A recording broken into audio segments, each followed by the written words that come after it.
Everybody, please have a seat. Thank you. So glad to see you all here. It's just wonderful to have this room full. It should be, because this is a rare opportunity for all of us. Thank you all for coming. My name is John Hamry. I'm the president of the CSIS, but it's a real privilege to have you here, but really to welcome President Marcos. He's had a remarkable visit. I've been watching the news, and it's just been really a standout visit, and I think we're all very glad for that. You know, there's such a unique relationship between our two countries. It's very personal. It's bottom up. About 3 years ago, I spent a fair amount of time in a series of hospitals, and at every step of the way, there was a Filipino that was helping me. The emergency room, the ICU, the hematologists, the nurses, the doctors. And it wasn't just that they were healthcare professionals. It's that they brought a buoyancy of spirit that's so typical of the Philippines. You know, it made me want to get well because I wanted to live up to the generosity that they were expressing for me. It was marvelous and a great, great thing. You know, we've had choppy relations between our two countries through the years. My friend Henry Howard is here. Henry was instrumental in returning the Balalinga Bell. You say to most Americans, they don't know what you're talking about, right? No American knows what that means. Every Filipino knows what that is. We took a bell from a Catholic church as a war trophy, you know? And it took 100 years, I think, to get it back. You know, Henry, thank you for doing that. But it's emblematic of the unevenness we've had between our two countries. We're right now entering a remarkably positive period of time because of President Marcos. He is bringing new dynamism to this relationship. And we see each other now in ways where we need each other at a modern time. And it's a wonderful thing. So it's a privilege for all of us. This is his last big event before he leaves tonight. So he's giving us the privilege of talking with him and then also getting his insights from his really very successful visit in Washington. So with your very warm applause, would you please welcome to the stage President Ferdinand Marcos.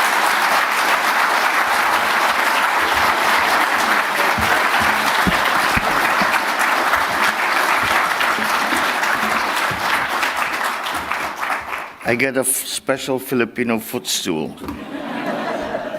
So thank you for such thoughtfulness. Thank you very much for the kind introduction from Mr. John Hamry, the President and CEO of CSIS and the other CSIS officials.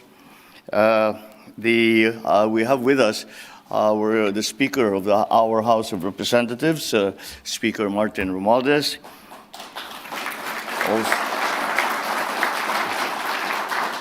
Also with us is our Foreign Secretary, Secretary Ricky Manalo, and our ambassador who cannot wait to see our plane leave. She has been working on this trip for a year. And I think that we owe him a pat on the back for the very good work, the groundwork that he has put in for us to have, for us to be able to say that at the very least, this visit has been a most constructive and meaningful one. I was just speaking inside before we came out, and we were talking about the trip, and I said, generally speaking, there is a tendency sometimes when we have these official visits or state visits where you make these declarations and pronouncements which are very general and what we refer to as motherhood statements. We have on this trip, that has not been the case at all. We have gone into a remarkable amount of detail in terms of the establishment and the strengthening and deepening of relations between the U.S. and the Philippines. I am lucky, however, that these arrangements and these agreements have come about because we have such a very strong foundation of our relationship.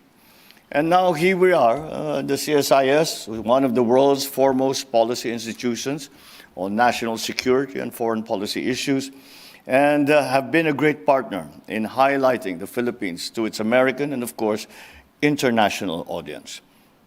Just 2 weeks ago, our Foreign Affairs Secretary stood before you to provide his perspectives, our perspectives, on the Philippines' deep bilateral ties with the United States, as well as our country's place in the Indo-Pacific and in the world.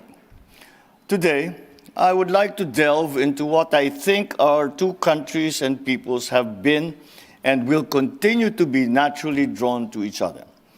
I dare say that in a similar vein, the future of the United States will hold more promise if the U.S. works closely, hand in hand, shoulder to shoulder, in lockstep with the Philippines. The answer is simple and more fundamental even than our almost 72 years of treaty alliance.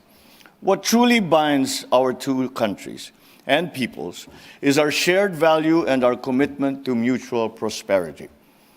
In May last year, a record 56 million Filipinos exercised their right to vote.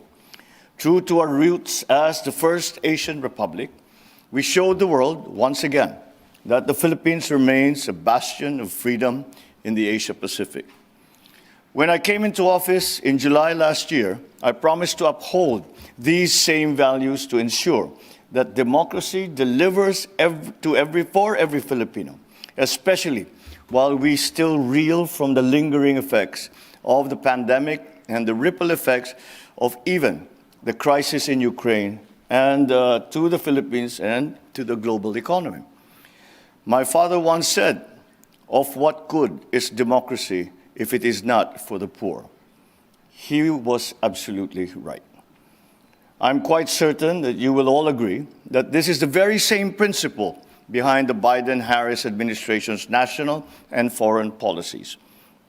Our two countries are drawn to each other because we recognize that in order to achieve our common goal of peace and prosperity for our peoples, we need to work with like-minded partners. It is therefore not surprising that over the past 20 months, in particular, our two countries have seen a steady exchange of official engagements at all levels of government. This includes my first meeting with President Biden on the sidelines of the UN General Assembly in New York, and this visit, the first by a sitting Philippine president to the United States in over 10 years. I do not know quite how that developed that way, as that has not been the case in the past, but we are back on our normal road of partnership, working together hand in hand. Together with our most senior cabinet officials, President Biden and I had frank and open discussions on where we are in our bilateral relationship and where we want our alliance and our partnership to bring us, particularly in terms of addressing the most pressing challenges confronting our two countries today.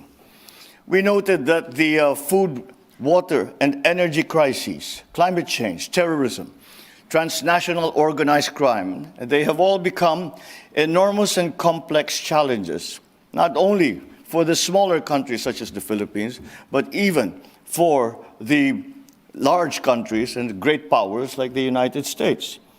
We are grappling with both new and traditional threats to our people's security, nowhere more acutely felt than in the Indo-Pacific region. And the Philippines sits squarely at the heart of the Indo-Pacific region. It is for this reason that I called for evolving our alliance to make it more responsive to present and emerging challenges. It is because national security is no longer simply about territorial defense. Economic security is national security. After some fits and starts in the nearly 125 years since its independence, the Philippines is poised to achieve upper middle income status in 1 or 2 years' time. We are projected to become the 16th largest economy in the world by 2040. For more than 100 million Filipinos, ensuring their economic well-being and uplifting their quality of life has always been the priority of this administration. We continue to work on finding synergies and aligning our efforts to sustain our economic momentum and secure inclusive development by expanding cooperation in key areas such as agriculture, energy, infrastructure, and to mitigate and adapt to the effects of climate change, to navigate and manage regional and global security challenges. The Philippines was amongst the first to welcome and embrace the US-led Indo-Pacific Economic Framework, because at the outset, we found that our values aligned with the principles underpinning the United States vision for the IPEF, that of transparency, of fairness, competitiveness, of inclusiveness, sustainability, and resilience. One could argue that the Philippines and the United States are natural strategic trade and investment partners. The challenge now is to make sure that the IPEF brings about concrete deliverables, including in closing the infrastructure gap amongst partners, encouraging the connectivity between partners. And when I use the word connectivity, it goes beyond digital connectivity, which has become the most common use of that word, but to include transportation, include trade, include travel by land, by sea, by air. And in that way, we strengthen supply chains, we build resilience, and we open up access and opportunities not only to the digital economy, but to the other emerging sectors that as yet we have not necessarily totally identified, but will come down and will be something that we will have to face in the very near future. We see a couple of issues that are of vital importance to our economic partnerships. First, the reauthorizing of the General System of Preferences, or the GSP program, is a key first step. Both our countries have greatly benefited from the GSP. The program covers over 2,000 products and certainly can be expanded to cover other products of interest.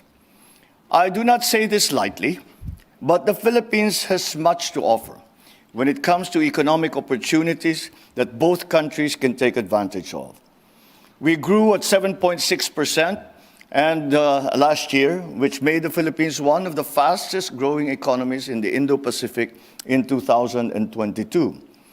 While facing global economic headwinds, we are still projected to grow by around 6% this year, and that is the forecast that we are hoping actually to improve on, and another 6.2% next year. We have a young, dynamic, and skilled labor force. We have instituted several major economic reforms intended to make it easier to do business in the Philippines. And I am proud to say that our macroeconomic fundamentals remain strong. As the United States actively looks for alternative locations for businesses in the region, we urge both the U.S. and the private sector to consider doing business with us in the areas, of course, of clean energy, decarbonization, agriculture, food security, critical green minerals, digital infrastructure and telecommunications, and, as has been spoken about, and in healthcare. We believe that not only do these areas have a high potential for growth, but will also provide the most benefits to our peoples. To advance our common climate agenda, energy and green metals cooperation will be an important piece of our engagement and must be prioritized. The Philippines is interested in becoming a strategic partner of the U.S. in terms of metal processing for American battery application and development. The increased deployment of clean technologies comes with an increase in demand for inputs of crucial energy resource minerals, including cobalt, nickel, which just happen to be very abundant in the Philippines. We are eager to work with the U.S. government to carve out a clear pathway for maximizing incentives under the Inflation Reduction Act, to help our sources of raw and processed materials for battery production to complement your national blueprint for lithium batteries. We have recently advanced discussions on a possible 1-2-3 agreement. We see nuclear energy as an important part of the country's future energy mix, both for ensuring supply and bringing electrical costs down. This will allow us to progress discussions with the U.S. companies offering nuclear technologies for government and for commercial use, while we continue cooperation on other capacity-building initiatives under strategic civilian nuclear cooperation MOU, or Memorandum of Understanding. As I brought up with President Biden, I see as critical the undertaking of technical cooperation and possible U.S. investment in the adoption of geographic information systems, remote sensing, artificial intelligence, in the baselining and change detection of terrestrial, coastal, and marine ecosystems. This will aid us as we establish our own geospatial database and equip us to move towards strengthening science-based policymaking in our country. We certainly would welcome discussions on joint action research with the National Oceanic and Atmospheric Administration, or NOAA, and the National Aeronautics and Space Administration. The NOAA has been providing critical support to the prevention and mitigation of the harmful impacts from the recent oil spill that we suffered in Oriental Mindoro. Furthermore, with NASA, we hope to formalize our participation in their Asia Air Quality Program. Recognizing that the water sector has the opportunity to lead the change and to deliver transformative solutions in our quest for climate resilient and sustainable development, we likewise encourage the exchange of knowledge on integrated water resource management and opportunities for joint transdisciplinary action research, with particular focus on the nexus between climate change, biodiversity conservation, and food, energy, and water security. Building on our science, technology, and innovation engagements, we hope to work with the United States in establishing the Virology and Vaccine Institute of the Philippines. We can jointly work on the training of technicians and specialists, including postgraduate education scholarships, providing necessary equipment and implements for the center, and establishing what is envisioned to be the first biosafety Level 4 laboratory in the country. We look forward to welcoming pharmaceutical companies open to taking advantage of incentives in using the Philippines as a base for their vaccine manufacturing and distribution operations. We also look forward to our continued partnership in fighting non-communicable diseases such as tuberculosis, diabetes, obesity. We will require massive investments in the human, physical, and technological resources of the Philippine Genome Center, including access to artificial intelligence tools, training of technicians and of scientists, equipment, and relevant research. There are existing cooperative projects that can be built upon or expanded. We also hope to partner with the U.S. Geological Service in training, research, and projects to support our efforts in making a holistic intervention for protecting our coastal areas by targeting environmental degradation in the uplands that impact upon our coastal ecosystems, such as through sedimentation, by restoring the shoreline and protecting marine ecosystems. The United States consistently ranks amongst our top 3 trading partners and top 10 sources of foreign direct investment. We are proud that many U.S. companies, including those in the Fortune 500, have found a home in the Philippines, and hope that more companies would look to us as they diversify and reconfigure their supply chains. My friends, ladies and gentlemen, I make this case for forging closer economic ties, because creating prosperity and realizing human potential will not only make the Philippines a more reliable alliance partner for the United States, it will also strengthen our democracies. A bilateral partnership that works for our peoples will in turn attract the support that it needs to thrive, creating a mutually reinforcing circle of trust, one that will truly bring our alliance, our partnership, and our friendship into the 21st century. Thank you all very much for your attention, and good afternoon.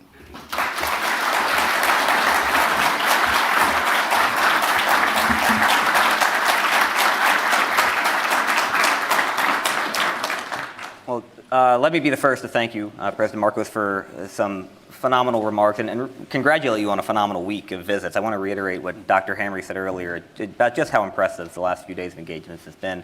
I'm Gregory Poland. I direct the Southeast Asia Program here at CSIS. I also run what we call the Asia Maritime Transparency Initiative focused on the South China Sea. So my interest in the Philippines has been long-standing on both fronts. And this is a real honor for us, especially after having so recently hosted Secretary of Foreign Affairs Manalo. Let me start with the alliance. So just yesterday, you visited the Pentagon. You were the first foreign leader to get full honors under the Biden administration at the Pentagon, and which I'm sure was no mistake. And then we saw the release of the new defense guidelines, the first ever bilateral defense guidelines, despite the fact that the Philippines is the oldest U.S. treaty ally in the region. It seems a pretty ambitious plan. When you look out 5 or 10 years, what does this more equal, more modern alliance look like to you? Well, it is one that is responsive to the challenges that we face, and that approaches and finds ways to solve those problems, those challenges, on a multidimensional basis. The relationship between the Philippines and the United States, although security and defense right now are top of mind, and security and defense are what we feel are the urgent issues that we must attend to. When asked about what is the most important part of the relationship between U.S. and the Philippines, is it the Mutual Defense Treaty? Is it the people-to-people relationship? And I cannot answer such a question because there are so many facets to our relationship. And what I see in the future is just developing all of those. Seeing as I mentioned, that we talk about security and defense. Security and defense can no longer be isolated as one issue. There are attendant and ancillary issues that help solve the problem, and that are part of the solution. And so, again, we must really be looking towards for example, on the economic side, we must be looking to adjust our relationship, as we all are trying to adjust and to transform our economies. We must look to the new economy that is emerging from the post-pandemic world.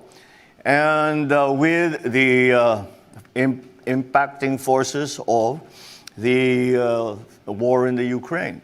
And those are some things, these are elements, these are issues that we never really had to deal before. So now that is why the relationship must recognize that such is the situation, and that is what we had hoped to achieve.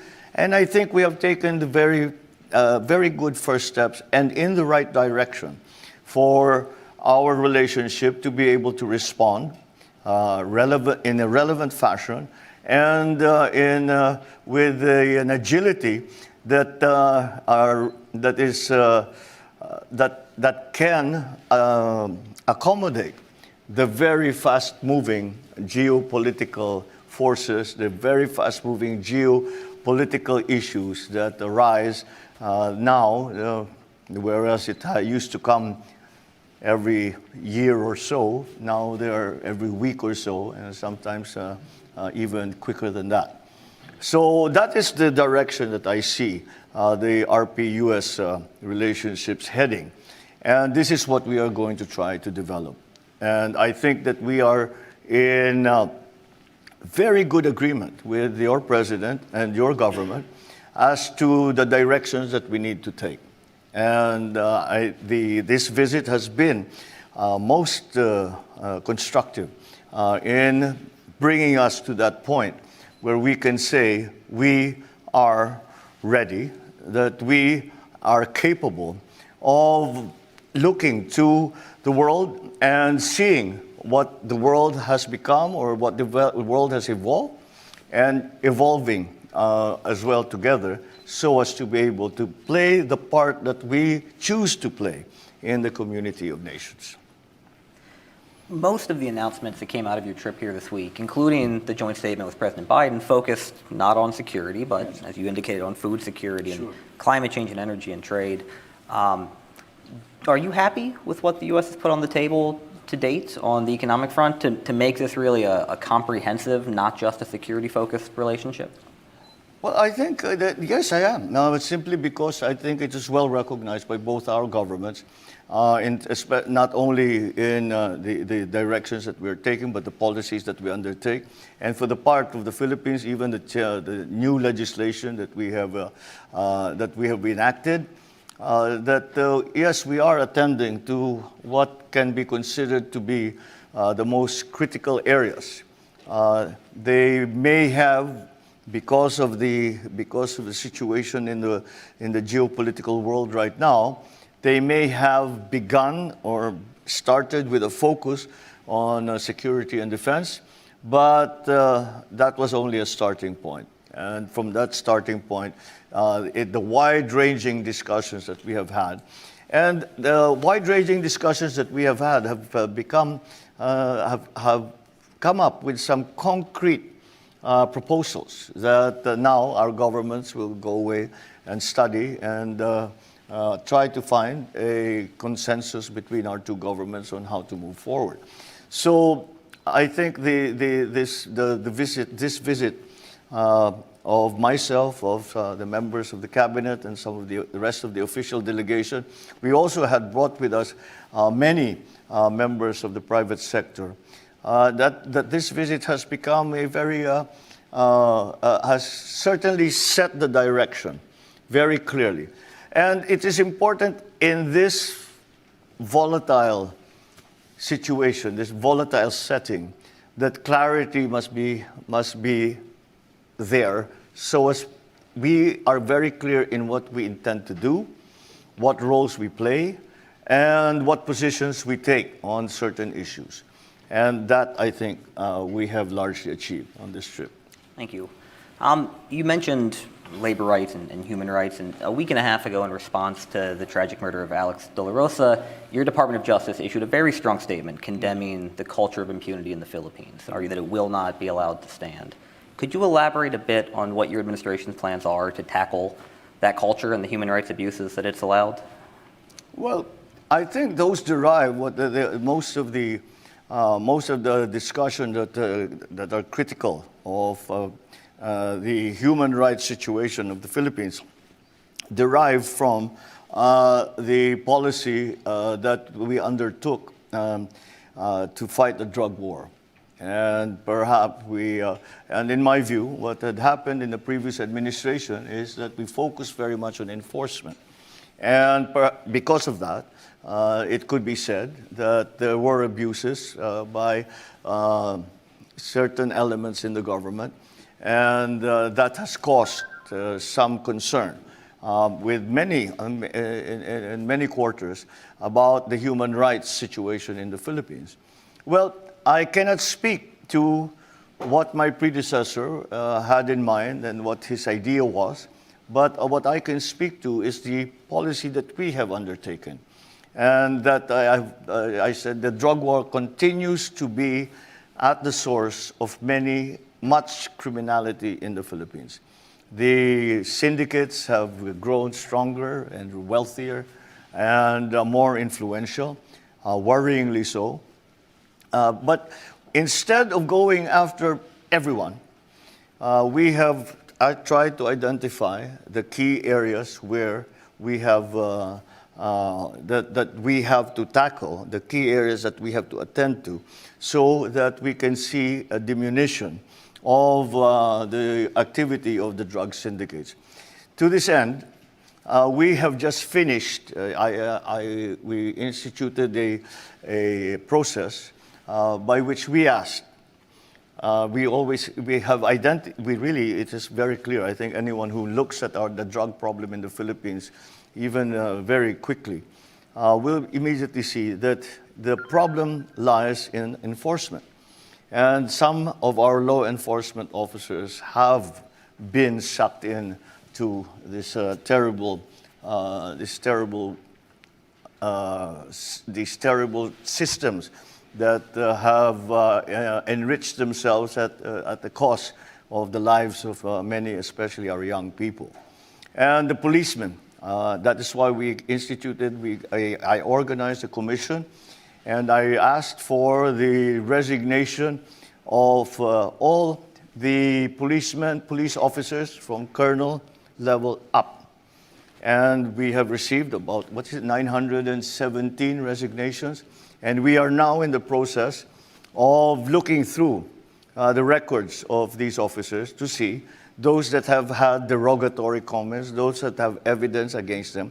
As of today, 2 of those very high-ranking, I think general rank, have already been separated from the service. And there are still over 30 cases that are being administratively investigated.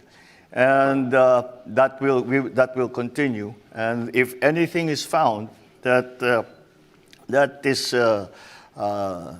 implicates any of them to be involved in any of these activities, then we will start to develop the cases against them, and in that way dismantle this terrible system that has grown up and has become such a cancer in our society that has gone all the way to the highest levels of government. So the change in policy, I believe, is much more focused. I always say that the previous administration had focused on enforcement. We have taken enforcement as far as we can. Now it is time to look at actually going after dismantling these syndicates. And before that, we should also look at not the rehabilitation of those who have already fallen into this drug culture, which has destroyed their lives. Further back to that process is also a process of re-education, of explaining, especially to our young people, what the potential damage is to their lives should they be involved in this way, not only as users, not only as addicts, but also as dealers and operators of these syndicates. And so it is we are looking at the problem as a whole. We start with the errant policemen. We go back to the rehabilitation process for those who have unfortunately fallen into this addiction cycle, and for the young people in the country who have yet to, who I hope and we hope will never enter into that kind of lifestyle, to continue to educate and to give options to our young people, so that they are not tempted to indulge in these activities. Thank you. Now, before we turn to the online and in-person audience, I have one more question. We have to address the elephant in the room. China continues to harass Filipino mariners on a dangerous basis. Just last week, we had a near collision with the Philippine Coast Guard vessel at Iron Control, and China has been highly critical of your moves to deepen the alliance with the U.S. How can you maintain a stable relationship with Beijing while still defending Philippine sovereignty? Well, in the same way that we maintain our relationship with the U.S., we constantly consult with our allies and our partners. We constantly keep our lines of communications open. When I went to see President Xi in Beijing last January, I proposed, so as to avoid these incidents, these unfortunate incidents that we see every so often, such as the blocking of our fishermen from their fishing grounds, such as the, intimidation, really, of many of our maritime forces. I suggested that to avoid these instances, I suggested that we institute a system wherein we have a direct contact, one president to the other. And in that way, no matter if I cannot speak, for example, to President Xi himself, I have someone that I can pick up the phone and call who I know and I have confidence in making my message arrive to the president. And this works, of course, both ways. That if the president of the People's Republic would like a message to arrive to me, then that we have a system in place. We have a system in place to achieve that. And we are still working on it. Our Secretary of Foreign Affairs is working on the details of that. I refer to it as a hotline, really. And hopefully that soon we will have that in place. We will have that functioning. And in that way, this engagement is really not an option. We try to balance. In my first State of the Nation address, I said that the Philippines' foreign policy will keep the Philippines a friends of all and enemy to none. Our foreign policy is almost simplistic when I describe it, because our foreign policy is based on the pursuit of peace. Our foreign policy is based on the promotion of our national interest. Now, the promotion of our national interest include the defense of our territorial integrity and of our sovereignty. And that is what that we are working on now. And I think that as long as we continue that process, as long as we continue to engage, as long as we continue to assure all our partners, not only China, but all our partners, the ASEAN member states, all the countries in Asia, all those we now include in the Indo-Pacific region, that we have an open and clear and available system to be able to communicate with one another, to have a very open and candid exchange of views, and to explain what it is that we are concerned with, and to listen to the concerns of other countries. That seems to be the only way, because we certainly do not want to provoke a more serious situation than it is already now. We certainly do not want to cause an incident by misjudgment, by mistake, that will elevate the conflict from what it is now to a higher level. And that is not the work of a day or a week or a month. It is something that is ongoing, and that really should never end. And that's, in my view, is the only way to keep the levels of confrontation, the levels of misunderstanding to a manageable level. Thank you. All right, let's open it up to the audience. We have a microphone for those in the room who would like to ask over on my left here. If you just stand up, and while you make your way there, let's go to one of those that came in from our online audience. So first we have Leslie Wilhelm. She's a U.S. Navy civilian. She asked, what is the biggest immediate need for the Philippines to address the impending loss of the Malampaya field in 2027? This is an energy security question, I suppose. Again, that's actually a terribly good question. Because the only way to resolve the issues that are outstanding is to once again keep talking and to come to a consensus, to come to an agreement, and to continue to negotiate. It is not an easy process.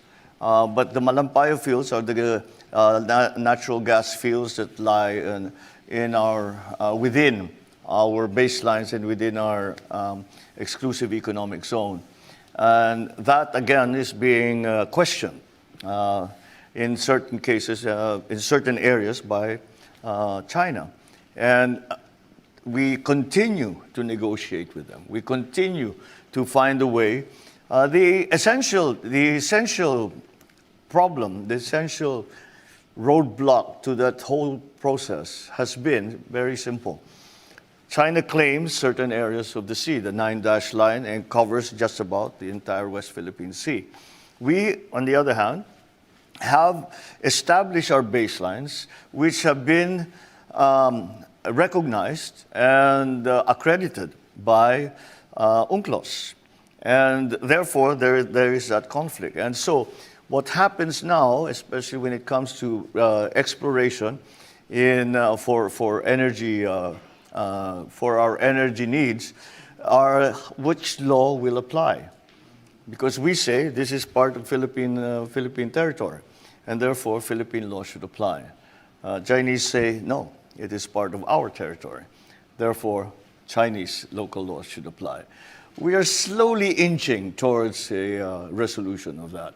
And it may have to come down to a compromise that will just limit that application, the application of laws, maybe to the vessels that are involved in this exploration and exploitation of whatever natural gas fields we can access. So that's one of the suggestions. But as I say, it's not there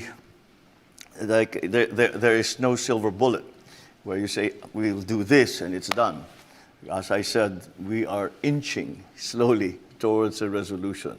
And that's why we must be constant, we must be transparent, and we must be accountable for all that we do.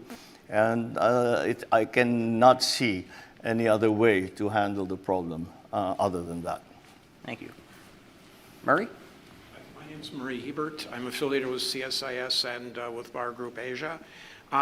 I won't ask South China Sea question, although I had a lot of those, because you've done such a good job of answering them. But I'll ask an economic question.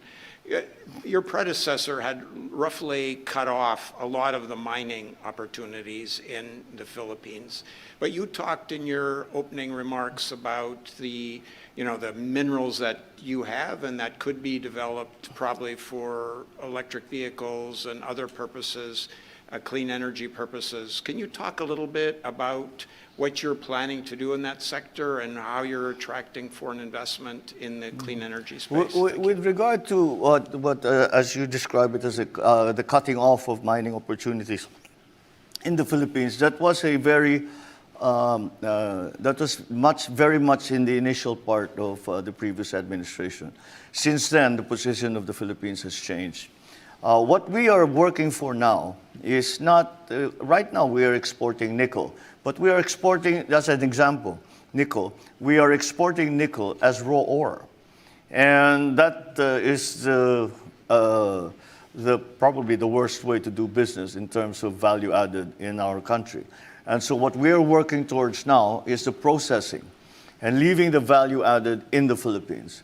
And again, to go back to my previous example for nickel, we can process that into a finished product that we can now use. That's why battery technology and battery manufacture has become so attractive for us. And that's why I mentioned it more than once in my remarks, simply because we have available to us all the minerals that are necessary for the production of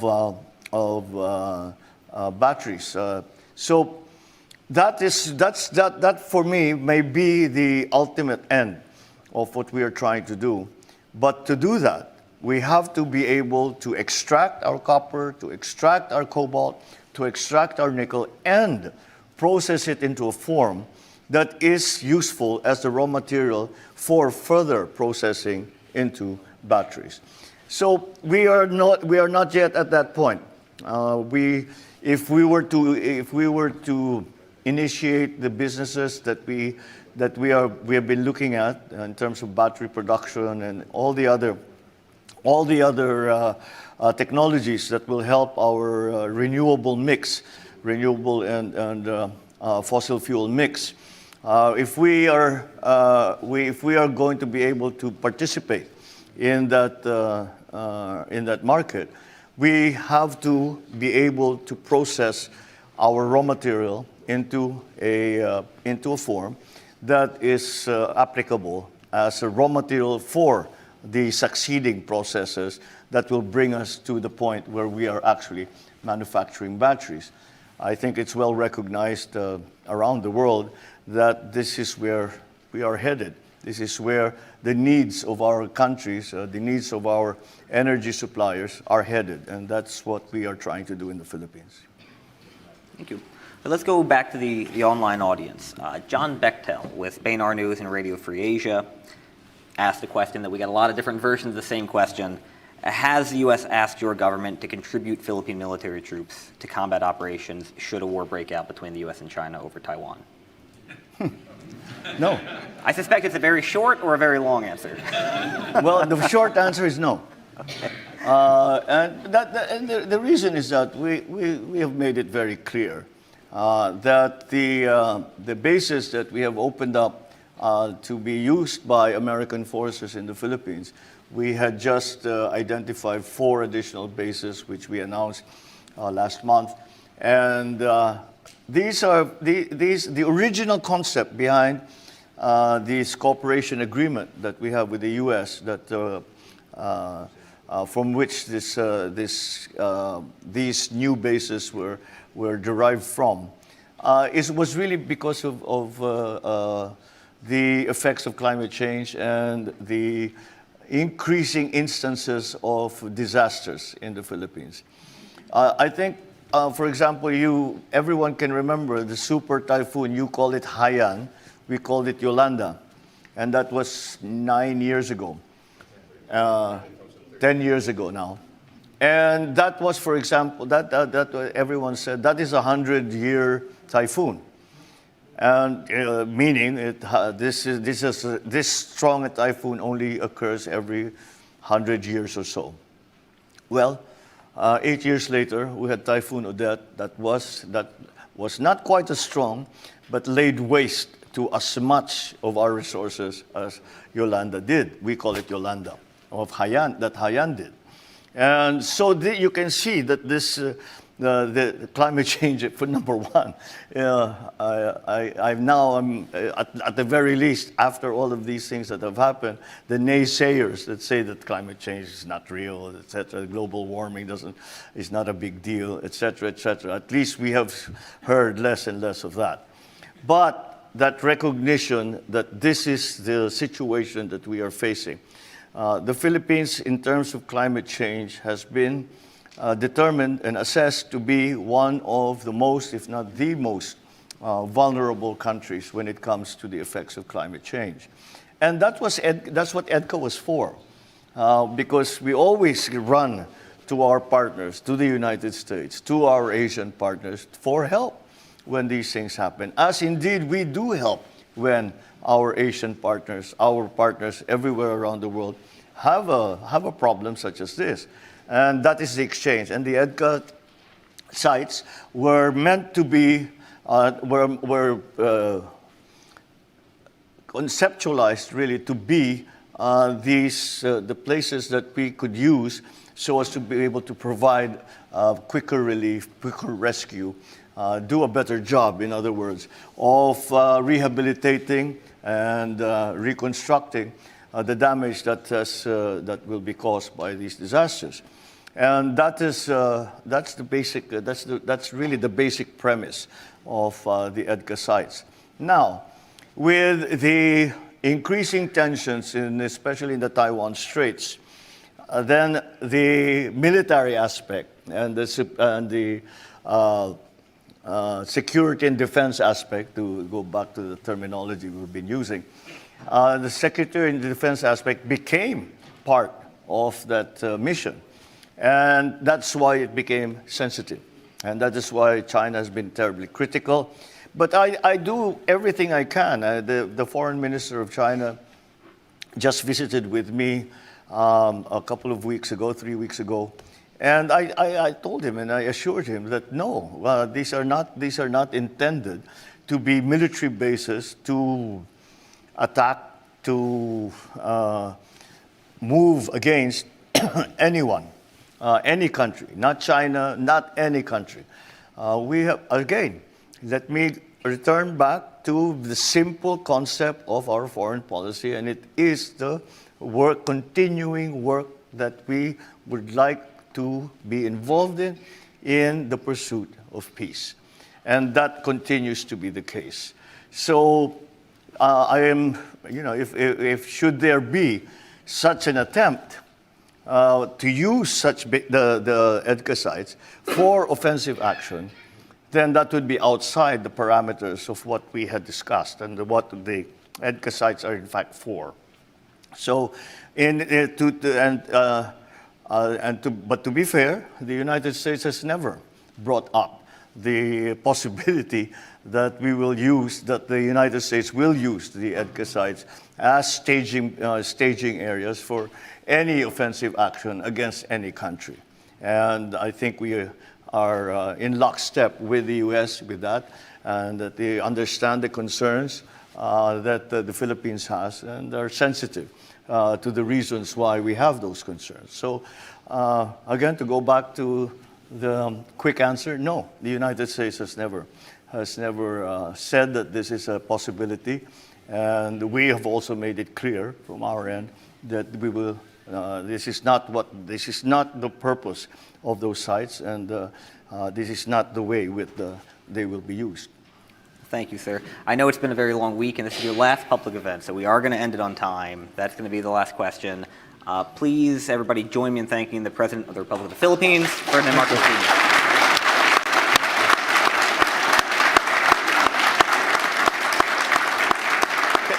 Can we take one more? And then the poor lady has been waiting One more? Okay. This is like in the concert when they come out for the encore. We have one more. It's like an encore question. Welcome to Washington, President Marcos. My name is Nike Chin from Voice of America. Good afternoon. You mentioned war on Ukraine. If you don't mind me asking, what is your takeaway in your meetings with U.S. officials and Congress? And how do you assess the possibility of U.S. and China work together to mediate an end to the Ukraine war? And if you don't mind me being very direct, would Southeast Asian countries like the Philippines welcome it or being skeptical about it? Thank you. Well, the Philippines has been very clear in our support for the resolutions in the United Nations that were passed upon the onset of the war in Ukraine, in that we respect the sovereignty and territoriality of every single nation in the world. And that applies most certainly because they are in this incredibly critical situation where there is an outright war going on.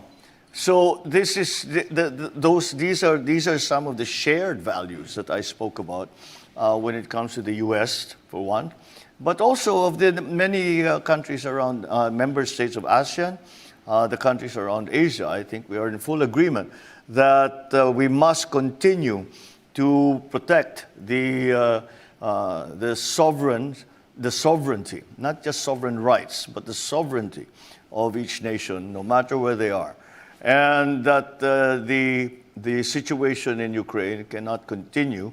And it is something that is really anachronistic in the modern world. But nonetheless, we all think that way. And they say when the first reports started coming in about the massing of forces by Russia on the Crimean border, the border with the Ukraine, we all sort of shrugged and said that this is not going to happen. It's 2022. You know, this is not the sort of thing that goes on anymore. Boy, were we wrong. We know now exactly what has occurred. And so we must continue to present a united front. Because the war in Ukraine has affected everyone, strangely enough, because it's not something that we expected. We never expected that the war in Ukraine would make any difference to the lives of ordinary Filipinos. Well, it has, in a very serious and profound way. And that's why it is essential that we are all, and I speak in terms of ASEAN, I speak in terms of Asia, that we are all shoulder to shoulder and continuing to promote the rights of every sovereign nation to protect its borders. And I think that is the principle that we must hold close and fight very hard to defend. That is the position that the Philippines has. I believe it is the position that ASEAN has, and I believe it is a position that most Asian countries have. In fact, all Asian countries. Thank you. And with that, please join me in a round of applause. Thank you.